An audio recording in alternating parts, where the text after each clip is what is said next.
Hoy en Periodista Digital tenemos la suerte de poder charlar un ratillo con Francisco Sosa Wagner, que es el candidato de Unión, Progreso y Democracia para las próximas elecciones al Parlamento Europeo. Francisco, bienvenido a Periodista Digital. Hola, muy buenos días, ¿qué tal? Lo primero la primera duda que se le plantea a uno hablando con un candidato al Parlamento Europeo es a priori cómo superar ese obstáculo que muchos creemos que hay entre la sociedad y la política que se hace en Europa. A veces las elecciones europeas o pasan desapercibidas o es muy difícil conectar con todo el electorado, ¿no? Sí, ciertamente es así, pero eso resulta extraño, ¿no? Resulta extraño porque la ciudadanía debe saber que en Europa y en las instituciones europeas, desde luego en el Parlamento, en la Comisión, pues se deciden cosas muy importantes y cosas muy importantes que afectan a la vida diaria de todos nosotros, ¿no? Hay quienes pueden creer que en el Parlamento Europeo y en las instituciones europeas pues se discuten grandes temas abstractos o abstrusos que nadie entiende, pero no es así. Se discuten esos temas ciertamente, pero también temas que son de la vida diaria, ¿no? Por ejemplo, pues los aditivos que tomamos en los alimentos o en las bebidas cuando abrimos un bote de una bebida, pues todo eso se regula en la Unión Europea. El ruido que producen los electrodomésticos en nuestras casas, todo eso está regulado. La rueda de los coches que conducimos, cosas muy relacionadas con lo que es nuestra vida diaria, ¿no? Por ejemplo, ahora se ha decidido la rebaja del precio de los mensajes SMS por los móviles, ¿no? Y eso todo se decide ahí en el Exactamente, ¿no? Bueno, y se están decidiendo cosas porque son muy importantes. Por otro lado, la mayor parte, esto también es una cosa interesante saberla, la mayor parte, cuando hablo de la mayor parte estamos hablando pues del 60 o el 70% de las leyes que se aprueban en el Parlamento Nacional, o sea, aquí en las Cortes Generales, resulta que no son sino la traducción, dicho en términos así para que se entiendan claros, la traducción de normas que están adoptadas por las instituciones europeas, ¿no? Es decir, que ponemos mucho interés en ir a las elecciones generales en España, claro, desconociendo que la mayor parte de las cosas que van a hacer los legisladores españoles no es sino traducir las normas europeas, ¿no? Y luego, por otro lado, también a la ciudadanía española hay que decirle una cosa, ¿no? Nosotros, los españoles me refiero, pues debemos mucho a Europa, ¿no? Europa ha dejado un chorro de dinero en fondos europeos y de los cuales nos hemos beneficiado todos nosotros, ¿no? Y una muestra de mínima solidaridad y de mínima generosidad y de correspondencia con eso que hemos recibido durante tanto tiempo, pues debe ser ir a votar, ¿no? Que en estos momentos la situación es una situación muy delicada por la crisis económica, ¿no? En la crisis económica hemos visto que los estados integrantes de la Unión, pues cada uno ha ido un poco a lo suyo, ¿no? A lo suyo. Es verdad que ha habido intentos de cierta unidad, pero se está viendo que los estados van un poco a lo suyo. Y eso hay que romperlo, ¿no? Eso hay que romperlo porque, como decía antes, es precisamente la unión de todos lo que permite que Europa tenga fuerza, por un lado como continente, pero ojo, también como potencia frente a las grandes organizaciones internacionales y a los grandes estados. Me refiero, en primer lugar, a los Estados Unidos. Europa tiene que tener una voz única en el mundo, ¿no? Y esa voz única la prestan las instituciones europeas, ¿no? ¿Frente a qué instituciones? Bueno, a las instituciones como son la representación de los grandes estados, grandes imperios, ¿no? Como en el caso de los Estados Unidos, o el Fondo Monetario Internacional, por ejemplo, el Banco Central. Frente a todas esas instituciones que están, en cierta manera, condicionando la marcha y tratando de influir en la marcha de la crisis económica que estamos viviendo y financiera y tal, bueno, pues Europa tiene que dejar oír su voz. Porque ustedes, por ejemplo, desde UPyD, si entran en el Parlamento Europeo, ¿cuál sería una de sus primeras líneas de acción? Bueno, yo creo que una de las primeras... Nosotros tenemos varias preocupaciones, ¿no? En lo que es el diseño de la Unión Europea. En primer lugar, el refuerzo de las instituciones democráticas en Europa, ¿no? En ese sentido, el Parlamento es una vía muy importante, ¿no? Hay muchísimas cuestiones que nos afectan. Una que es gravísima es el abastecimiento energético, por ejemplo, en España y en Europa, ¿no? Europa es un continente muy dependiente precisamente de los abastecimientos energéticos que vienen de países que son muy inestables, muy inestables. Lo hemos vivido ahora en los países del este al principio de este año, es decir, de este año 2009, es decir, en medio de la crudeza absoluta del invierno centroeuropeo y tal, que de pronto a un señor se le ocurre cerrar el grifo de esto y desmonta una sociedad, es decir, que todo lo que hay en una Rusia sociedad, se enfadó con nosotros y cerró el grifo. Y cerró el grifo. Nosotros mucho frío. Mucho frío, claro. Y bueno, y eso crea una complicación desde el punto de vista social, pues enorme, claro.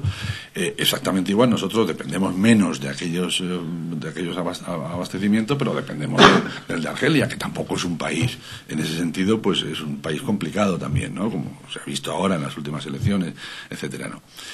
Ese es un tema capital, ¿no? Es un tema capital para toda Europa, pero es un tema capital para España, ¿no? ¿Ustedes apuestan por la energía nuclear? Sí, nosotros apostamos nosotros apostamos por abrir el debate de la energía nuclear en España y no descartamos el empleo ni el uso de la energía nuclear. ¿Y qué pasará cuando a España le empiece a tocar a pagar? Porque todos sabemos que muchas obras tienen esos carteles que vemos en la bandera de la Unión Europea, claro, como fondos de cohesión, etcétera, pero claro, para los políticos no sé si será complicado luego gestionar a nivel de opinión pública el momento de decir, señores, ahora nos toca pagar, que hay otros países que acaban de entrar, ¿no? Claro, pero eso también los ciudadanos deben saber, que es que nos enriquecemos todos. Es decir, que cuando los alemanes, por poner un ejemplo del país que ha estado pagando, nos han pagado a nosotros, pues lo han hecho por este espíritu de colaboración en el marco de las instituciones europeas, pero que caramba, también para saber que si nosotros nos enriquecíamos, acabaríamos comprándole los Audis y los BMWs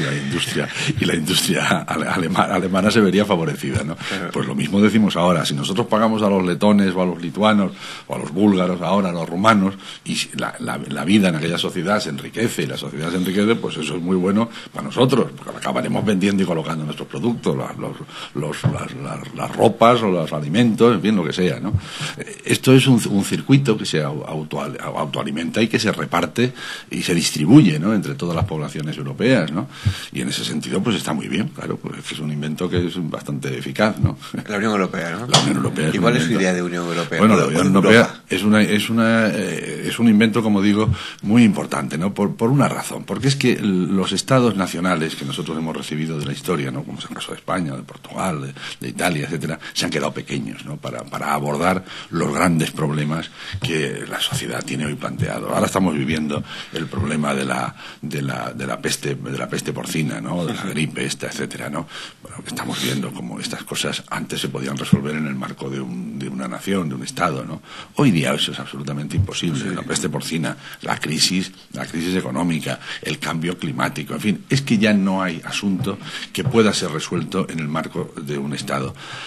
Los estados han quedado pequeños, ¿no? Los estados han quedado, eso no quiere decir que vayan a desaparecer, ni mucho menos, sino simplemente que han tenido que ceder una parte de su soberanía a instituciones como Europa.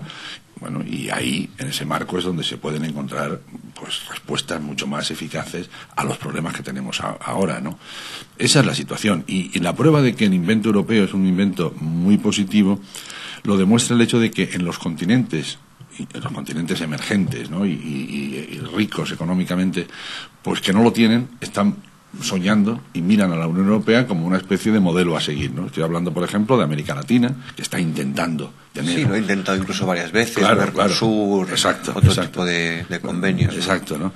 Y bueno, y nos mira, y en Asia exactamente igual, ¿no? África es un continente que está más atrasado en ese sentido, pero los continentes emergentes pues miran a Europa con envidia y dicen, ¿no?, pues esto es lo que hay que hacer, ¿no? Es un invento positivo, ¿no?, para salvar lo que es lo que son los grandes desafíos de la sociedad del siglo XXI, ¿no?